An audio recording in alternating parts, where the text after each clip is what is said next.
Hi, and welcome to our first asynchronous session. I hope that you enjoyed the first 2 weeks of class, and I also hope that you didn't have any trouble accessing this video. For today's session, we are going to focus on the reader, whether an L1 or an L2 reader. And as the class website explains, ideally you would start with this short video, and then you would move on to the VoiceThread activity, and those instructions are also on the website. So to go ahead and get started, I'd like to review some of the concepts that you've seen in both Aebersold and Field and in Hedgecock and Ferris. And both sets of authors address what a reader knows. So the knowledge that a reader brings with him or her to a text. There are several different influences on a particular reader. It can come from the family, from our community or society, and also from school. So to look at each one of these concepts a bit further, we'll start with the family. And although many of us may not realize it, often our family members were the first individuals who provided us with models of reading behaviors and attitudes.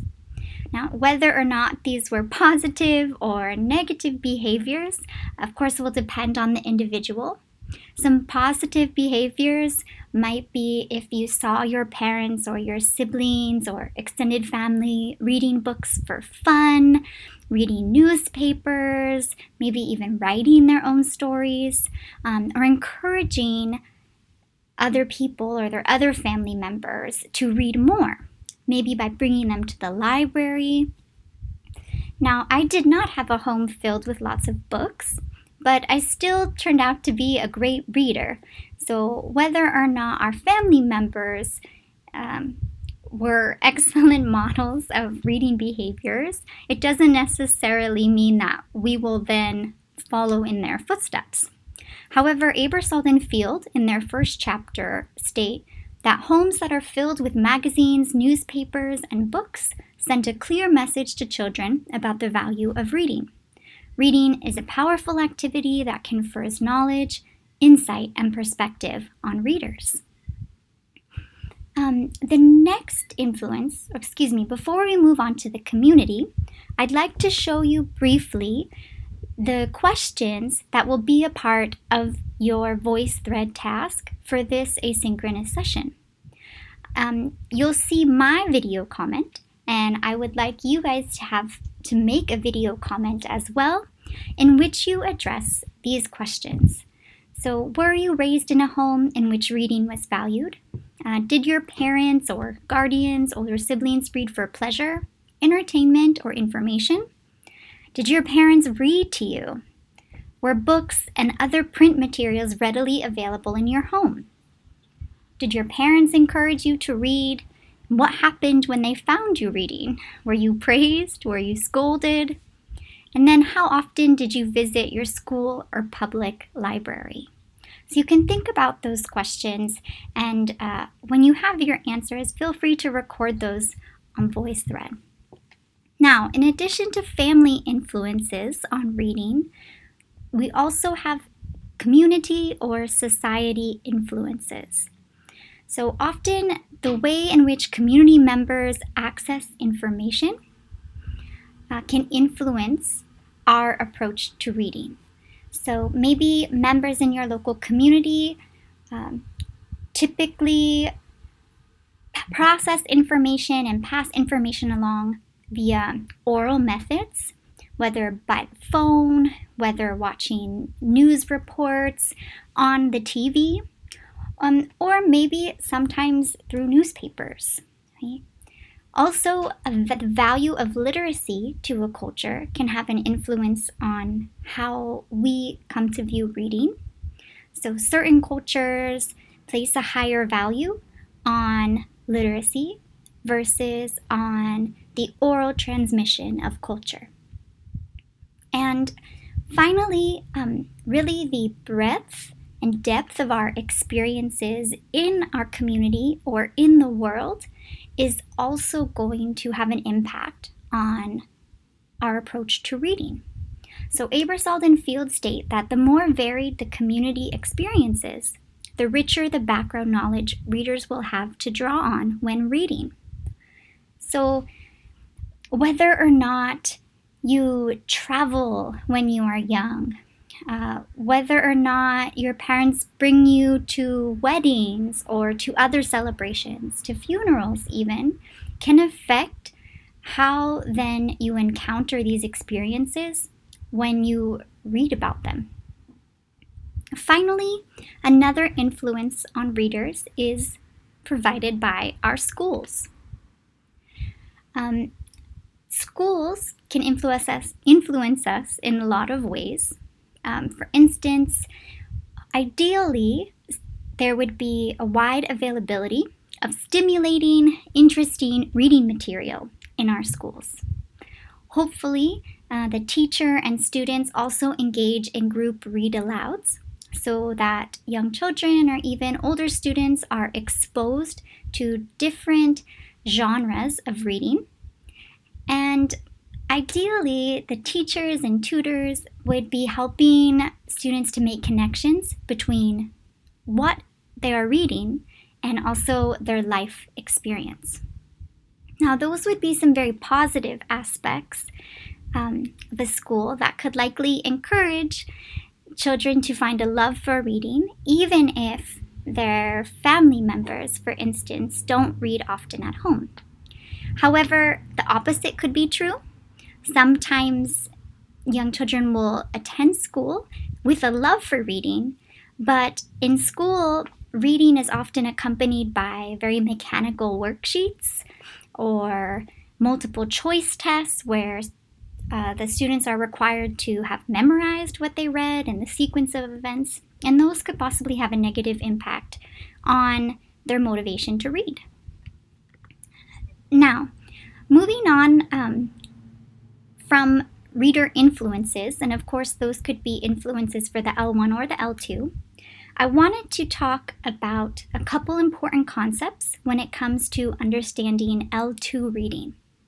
Much of the scholarship we have on L2 reading actually comes from studies done with first language reading. However, there are a few differences. The first term that you came across in the reading and you are likely to come across in the future is called the linguistic threshold hypothesis. This hypothesis was first proposed by Cummins in 1976, and the hypothesis states that, or suggests, that learners need to reach a certain level of competence in the L2 before they can make progress as a reader of the L2. In other words, before we can really become or engage with reading in our second language, often we have to have a certain base of vocabulary and grammatical skills, a certain base of knowledge before we can engage in reading.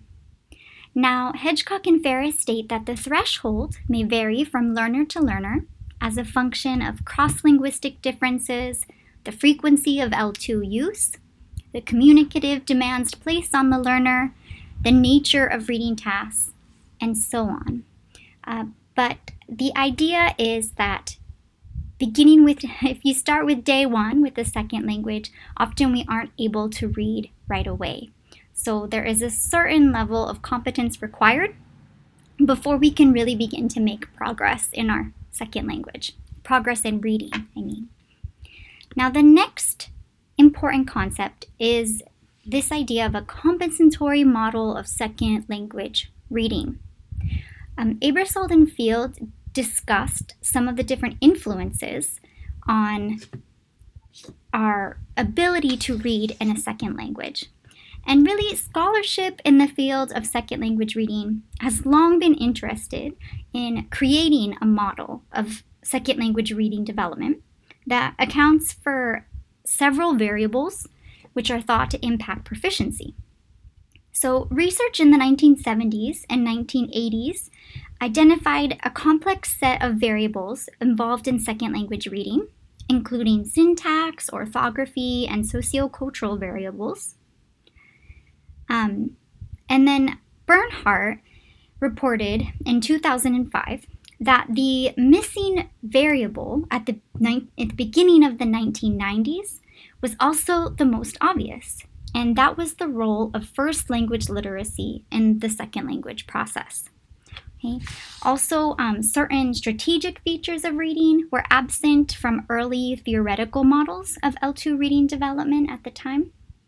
And then in response to these gaps, different research designs and investigations contributed to our understanding of second language, the contributions of first language reading ability and second language knowledge to reading performance.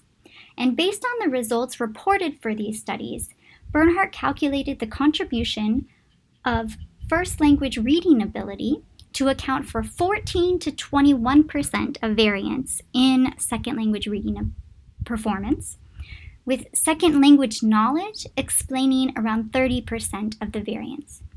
In other words, our ability to read in a second language is both influenced by our level of literacy in our first language and also by our second language knowledge, or our proficiency level in the second language. However, Hedgecock and Ferris note that though impressive, these cumulative results account for only 50% of variance in L2 reading performance, leaving half of the variance unexplained. So Bernhardt suggests that this unexplained 50% of the variance may yet be accounted for by research into the role of background knowledge, motivation, learner engagement, and use of comprehension strategies in L2 reading. So while we know we can account for approximately 50% of the variance among second language readers based on their proficiency in the second language and also their literacy level in their first language, there's still a lot we don't know, which also means there are a lot of areas of research for those of you that want to continue studying second language reading. And we are going to talk on Monday, when we meet for our synchronous session, more about learner variables and also about schema theory, which will attempt to explain, for example, background knowledge and motivation. Now, in the chapter you read by Hedgecock and Ferris, you likely came across their identification of 4 different types of L2 students. Now, the authors are very careful to mention in their text that these are not exclusive and that frequently our students do not fall nicely into one or more of these categories. But within these 4 categories, they identify certain characteristics, okay, that are sometimes found or maybe more traditionally associated with that particular type of student. The first type of student they mention, they refer to as the international or visa student.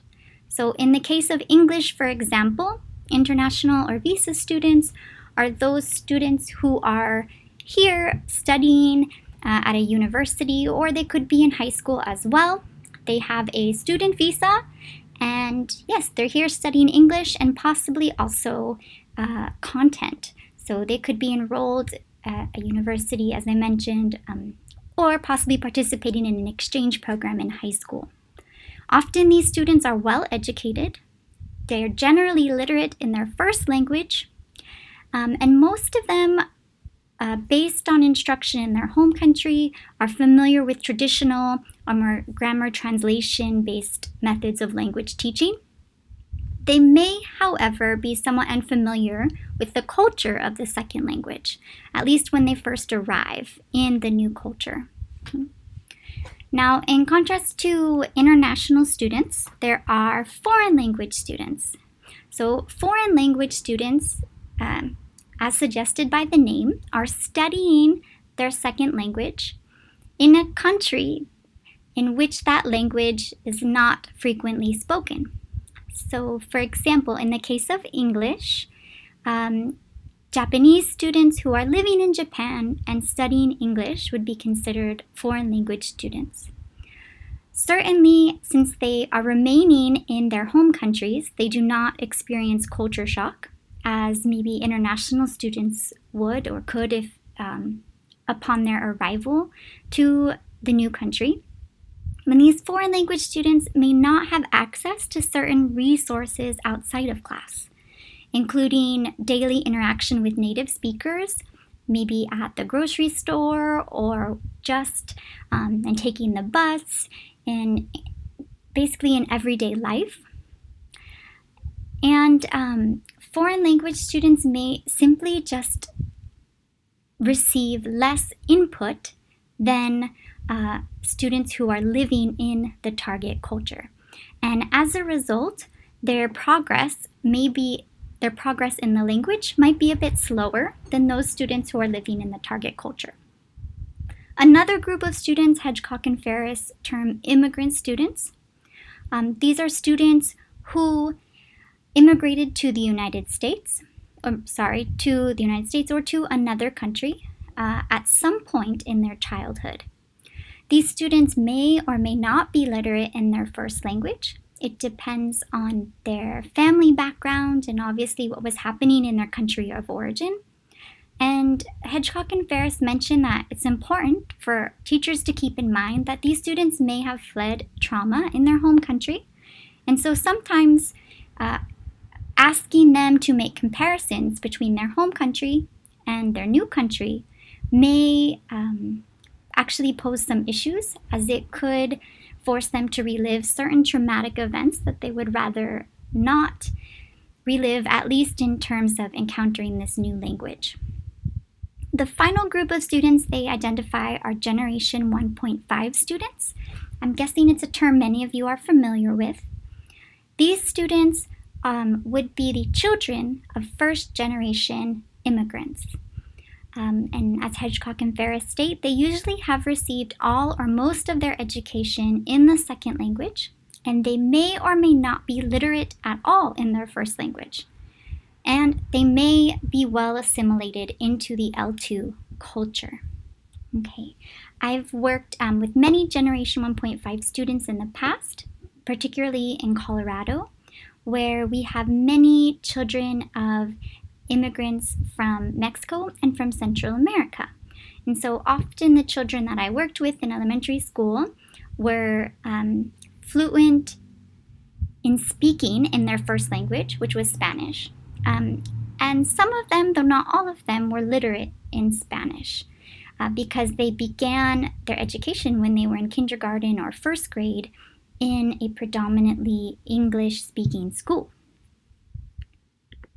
Okay, so before we end, I just wanted to pose a few questions that you may want to consider in terms of processing the information you've read from the text and the information I've presented in this video.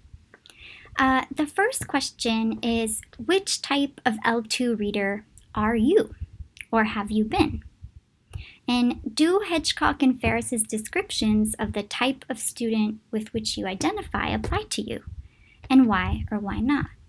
So for example, are you an international student? Do you consider yourself a foreign language student, an immigrant student, or a Generation 1.5 student? And depending on the type of student that you see yourself as, do their descriptions correspond to how you would describe yourself? So in my case, currently I am a foreign language student. So I'm living in the culture of my first language, which is English, but I continue to study Spanish and Korean, which would be foreign languages to me. The descriptions that Hedgecock and Ferris provide do apply to me here in Hawaii. However, the interaction with native speakers in terms of Korean here in Hawaii, I think I actually am able, if I were to pursue it more in my free time, I could have a lot of interaction with native speakers. And when I was in California and Colorado learning Spanish, I did actually have access to a number of native speakers of the language.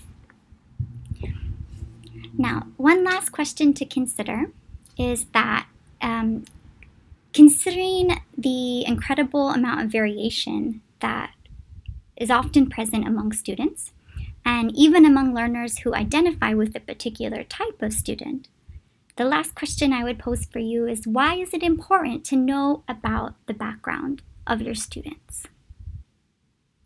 And with that final question, I'm going to move on to our next task, and also what we'll be doing for Monday. So at this point, I'll be ending the video, and I would suggest that you follow the instructions carefully for completing the VoiceThread activity, which addresses, or in which you will answer and address the questions I posed regarding the family influence on reading. For Monday, please finish Hedgecock and Farish Chapter 2, and you will see that they discuss both individual differences among learners and also schema theory. So we will cover both of those in our synchronous session on Monday, January 22nd. Please continue to work on your reflective journal entries 1 and 2 over the weekend. They will both be due on Wednesday, January 24th, when we meet in class. And I ask that for these entries, you please bring printed hard copies to class. In other words, you will need to print them out, preferably the night before, so you don't have any printer issues the morning of, and bring them with you. And I will explain why in our synchronous session when I remind you about the printed copies. Also, just a final note, there is no penalty for citing our course texts in your reflections. So if you've been highlighting some of your reading, or you found some interesting bits of information or parts of the text that relate to you and your experience learning to read in your first or second language, I would definitely encourage you to cite those in your reflections. It will add strength to your reflective journal as a whole, and I think it could also be more meaningful to you as you connect our course texts and what we've discussed in class with your personal reading journey. So thank you very much for watching, and I look forward to watching your VoiceThread commentaries. Bye!